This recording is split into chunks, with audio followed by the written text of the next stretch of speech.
ನೀನೆನೆದರೆ ಹೊನ್ನುಡಿಯದು ಮರುನುಡಿಯುವರಿಲ್ಲ, ನ್ಯಾಯಾಂಗದ ಕನ್ನಡಿಯದು ಕಡೆಗಣಿಸುವರಿಲ್ಲ.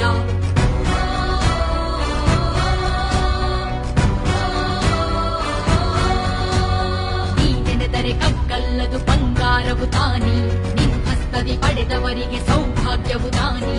ನರಸಿಂಹ